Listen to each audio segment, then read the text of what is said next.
Bienvenue sur La Base, les 2 minutes pour comprendre un peu plus chaque jour comment améliorer le taux de délivrabilité de vos campagnes emailing. Par Mindbase. Ici Corentin, DevOps chez Mindbase. Vous avez déjà remarqué que les emails transactionnels sont souvent envoyés avec une adresse mail qui commence par NoReply, comme par exemple noreply@mindbase.com. Au cas où vous n'avez pas l'info, NoReply, c'est la traduction de « pas de réponse ».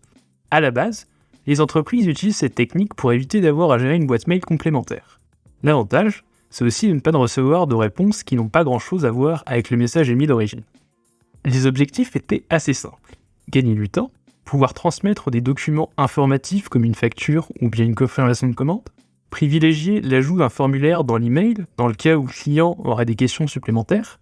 Cet objectif-là, il est pas mal mis en avant par les entreprises qui reçoivent des emails en retour de confirmation de commande, par exemple. Dans ces emails de clients, il manquait souvent des informations. Utiliser un formulaire leur permet d'éviter trop de réponses imprécises et de répondre plus vite également. La théorie est simple et efficace. Sauf que l'utilisation du NoReply a été étendue aux envois de newsletters et d'emails commerciaux également. Si vous faites partie de ceux qui font du NoReply pour des newsletters, vous ajoutez une barrière dans vos échanges avec votre audience. La suite va sûrement vous intéresser pour améliorer votre relation client. Plutôt que de les laisser répondre, vous leur demandez d'aller sur votre site, de trouver le formulaire, de le compléter. Bref, vous demandez à votre prospect de faire tout le travail. En privilégiant une relation de confiance saine, vous améliorez votre image et augmentez vos résultats. Que ce soit en termes de trafic, de conversion ou de fidélisation d'ailleurs. Ces emails sont également des moyens d'humaniser votre marque. Plutôt que d'insister sur l'automatisation de vos emails, incitez vos contacts à les ouvrir en personnalisant l'email. Par exemple, pour chaque typologie d'envoi, choisissez un interlocuteur dédié. Indiquez son nom en fin d'email pour rendre votre campagne plus humaine et personnelle.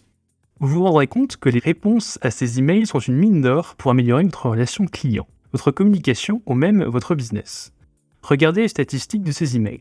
Les emails classiques utilisant le NoReply font partie des emails les plus ouverts. Ce sont souvent des emails transactionnels qui sont très attendus de vos clients. Avec une confirmation de commande ou un email de mot de passe oublié qui arrive vite, vous augmentez la confiance qu'ils vous portent. D'ailleurs, trop d'entreprises négligent ces statistiques. Un épisode de podcast écrit par Rachel sera bientôt disponible pour parler de ce sujet. Si vous êtes toujours dans les statistiques, attardez-vous un peu à la partie spam. On se rend également compte que beaucoup mettent les adresses NoReply en spam. C'est pas étonnant, puisque l'expéditeur n'est pas personnalisé. On ne sait pas toujours qui écrit réellement. Mais cette adresse est toujours associée à votre nom de domaine. Vous risquez donc également de faire baisser votre délivrabilité. Alors, prenez le temps de bien préparer les paramètres de votre campagne.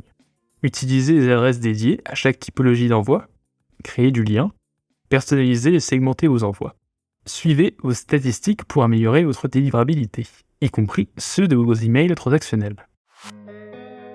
Avec ces conseils, vous devriez améliorer vos campagnes email rapidement. Si vous voulez plus d'infos, on analyse le sujet sur notre article de blog. C'était La Base, le podcast de Mindbase sur la délivrabilité des emails. Merci de nous avoir écoutés. Si cet épisode vous a plu, laissez un avis sur votre plateforme de podcast préférée.